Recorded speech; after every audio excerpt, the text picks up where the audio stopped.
Does glycine help with insomnia? We're debunking myths. Glycine is one of the most popular supplements in Russia.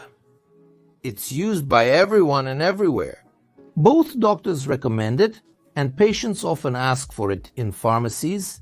Give me something for memory, for calming down from insomnia in adults. In general, it's like a panacea for all diseases, or a plug for every hole, if I may say so, if not in strictly medical terms. Let's talk about where glycine can actually help, and where it is in fact a placebo. Watch this video to the end and you'll find out what doses of glycine are effective for improving sleep. Glycine is one of the most common amino acids involved in various biochemical processes in the body. In particular, it is involved in neurotransmission in the brain, and it is found in a large amount of food. In general, regular gelatin contains about...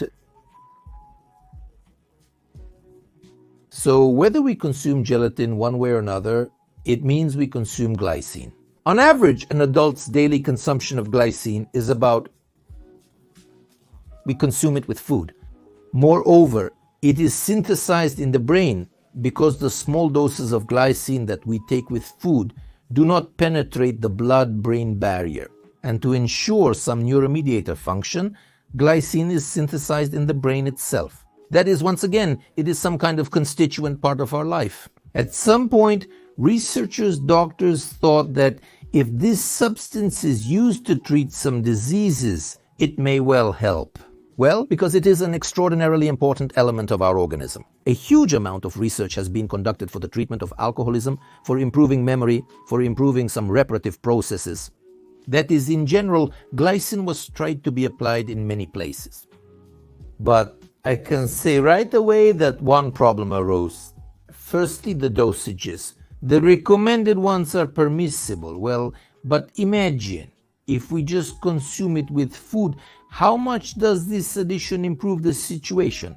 Probably not very. The intake is, but this is absolutely a ridiculous dose, as you understand. That is, just having tasted it. It turns out, will get accordingly? Well, that is 3 tablets of glycine. And in this sense, later, when serious controlled studies were conducted, it was shown that small doses of glycine practically do not have a significant effect. Further, the thoughts of researchers, they began to work in the direction that let's try to increase the dosage. For example, they say that in case of myocardial infarction, you need to consume it immediately. That is, it turns out. As for closer to my topic, let's say to sleep disorders, people with sleep deficit who experience stress, irritability, after all, glycine in the brain performs the function of such a braking substance, which calms the brain. If we assume that one way or another we take a large dose of glycine and it gets into the brain, then it will have a calming effect. But when small doses were tested, they showed that there is practically no effect. But when they used it, it turns out...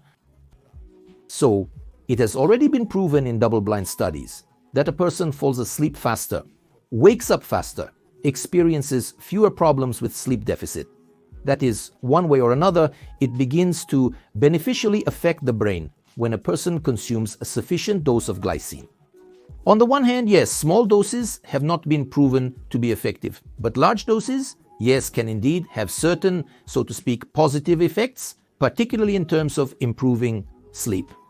In my practice, I also sometimes use these dosages, that is, before sleep, based on these studies which showed that a person copes better if he is slightly sleep deprived, he experiences less fatigue.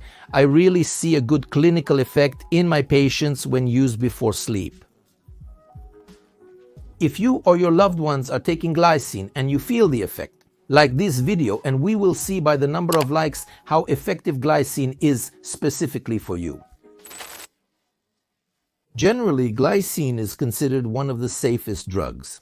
Well, actually it's logical because if we consume just with food during the day, the amounts comparable to the dosage will obviously not have any negative effect. But if, I don't know, probably, to take there, then quite possibly there may be side effects from the digestive system, nausea, vomiting, and so on. But in therapeutic doses, it's a safe drug. Although here too, you understand what an interesting situation. They said absolutely safe drug, but this is a well-known situation in medicine. The safer the drug, the more useless it is. And when a drug is completely safe, it means it's absolutely useless. After all active drugs that really have a serious effect, they have those or other contraindications and side effects. But specifically, probably large doses of glycine, which give an effect, well, possibly some side effects can be, but they are extremely rare. In general, it is a fairly safe drug. However, of course, it may be that individual tolerance and some dosages in the range of several tens of grams may have some side effects. First of all, dizziness, nausea, vomiting, diarrhea, increased body temperature. If you have overdosed on glycine, then yes, you really need to see a doctor. Tell about your experience of using large doses of glycine, and possibly you will have to undergo some detoxification to get rid of the remnants of glycine in your body. When I prescribe patients for the night so that a person can fall asleep faster, so that he feels better in the morning, especially with some sleep deficit, well, people can count. They say, "Doctor, and how is this for me?" and take it right away. I say, no, calm down. Of course, these small doses, there are such dosages, but there are tablets or... And, actually speaking, if I prescribe a person, these are such capsules containing, so in fact a person consumes, but you don't have to take the whole pack of glycine, give out one tablet, eat this little tablet.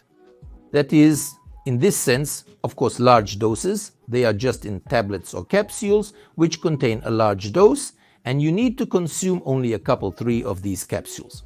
There were such studies on mice, which seem to show that the protective functions of the organism improve, aging decreases, but there were no serious large studies on humans. Or even if they were conducted, they did not show any serious results. And therefore, glycine is not used now for us not to age or, moreover, to look younger. This is a myth. Glycine strengthens muscles. Given that glycine strengthens muscles, I'm even somewhat at a loss, although I always, when using any preparations, naturally familiarize myself with clinical recommendations, at least with some research on this matter. Perhaps they do exist, but they certainly didn't make it into any serious publications, and they definitely didn't make it into clinical recommendations. Therefore, it's unlikely to use glycine for this purpose comprehensively. Potentially, there are also studies that suggest glycine can help with hangovers, quite possibly because it has such a multifaceted effect on the body, slowing down the brain and consequently participating in the synthesis of various other proteins, amino acids, and so on. And to a certain extent, it stabilizes the internal state of the organism. That is, it participates in many processes. And alcohol disrupts many processes. Yes, it also has a systemic effect. An alcoholic's sleep is short and restless, and it impacts the brain and internal organs, up to the point that you can get chronic alcoholism or acute poisoning. Of course, there is some logic in this, but again, I want to say that now there are much more serious and with alcohol withdrawal and with chronic alcoholism besides glycine. If you are with alcohol poisoning and with chronic alcoholism besides glycine, if you are taking glycine, please write why you decided to take it and whether it helps you. In general, it's interesting to evaluate, let's say, not just some articles about it, but real clinical practice. If you have any questions about this, write them down, and I will try to give my answer. Comment. Well, I'll say, in what doses? She takes it. If she takes one pill 3 times a day, then it's a placebo effect. But I want to say that, it's interesting, there are jobs. And now it's such a wide field of research, and if a person is given pills and even told that it might be a placebo, but it could potentially have a positive effect, the person really feels a positive effect. Moreover, the growth of the placebo effect depends on the regularity and frequency of use and the duration of the drug application. That is, if your grandmother takes these pills, believes that they work, they will really work. And really, even in comparative studies, it shows that people who believe and take they usually feel better, or some organs and systems work better than those who do not take.